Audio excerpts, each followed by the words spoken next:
बिस्मिल्लाहिर्रहमानिर्रहीम। अस्सलाम वालेकुम वरहमतुल्लाहि वबरकातुहू। वेलकम टू द फूड झटपट। आज मैं आपके साथ शेयर करूंगी खोया बनाने की सबसे आसान रेसिपी। सिर्फ़ और सिर्फ 2 मिनट में खोया बनाएंगे और खोया भी ओरिजिनल बनाएंगे। हम बाज़ार से जो खोया ख़रीदते हैं उसमें बहुत 2 नंबरी और मिलावट होती है। कोई शक्करकंदी डालता है, कोई चावल का आटा, कोई मैदा उसके अंदर शामिल करता है। फिर उससे जो चीज़ बनती है उसकी क्वालिटी भी वैसी ही बनती है। मैं जो रेसिपी आज आपके साथ शेयर करूंगी, इसकी सबसे बड़ी बात यह है इसमें बैक्टीरिया नहीं है, इसकी लाइफ भी ज़्यादा है, ये ख़राब नहीं होगा, यानी कि ये खट्टा नहीं होगा। इसे हम जो मर्ज़ी बना सकते हैं, जो मर्ज़ी मिठाई रेडी कर सकते हैं। चलिए रेसिपी स्टार्ट करते हैं। हमने रेसिपी में सिर्फ 3 इंग्रेडिएंट्स डालने हैं। सबसे पहले हम दूध ले लेंगे।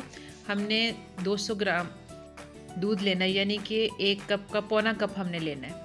फिर हम इसके अंदर सब्ज़ इलायची डालेंगे। 2-3 सब्ज़ इलायची को पीस लें, या कि 1/4 टीस्पून डाल लें। हमने 2 टेबलस्पून जस्ट इसके अंदर घी डालना है, 50 ग्राम घी डालना है।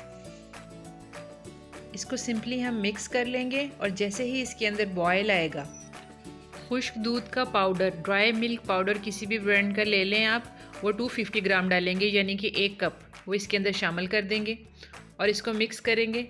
बस जी, आग को बंद कर देंगे। अच्छी तरह से इसको मिक्स कर लें, आग को बंद कर दें। लीजिए, खोया रेडी है।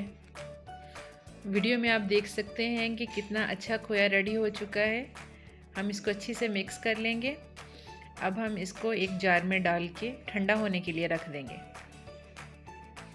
जार को हमने ग्रीस कर लिया था हल्के से ऑयल से। अब इसके अंदर हम खोया डाल लेंगे।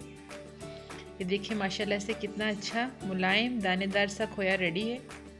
अब हम इसको ठंडा कर लेंगे। ठंडा होने के बाद जब हम इसको मोल्ड से निकालेंगे, तो अगर तो आपको खोए की पहचान है तो फिर आप देख सकते हैं कि कितना ज़बरदस्त शानदार दानेदार सा खोया रेडी हुआ है।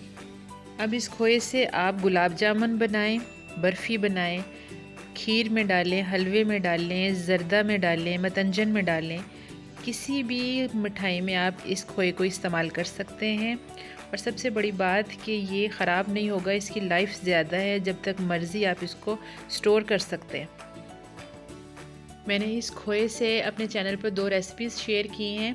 गाजर के हलवे में भी मैंने यही खोया यूज़ किया है और इसके अलावा मैंने मतंजन राइस में भी यूज़ किया है। आप इसको ज़रूर चेक करिएगा, मैं उनका लिंक डिस्क्रिप्शन में दे दूँगी।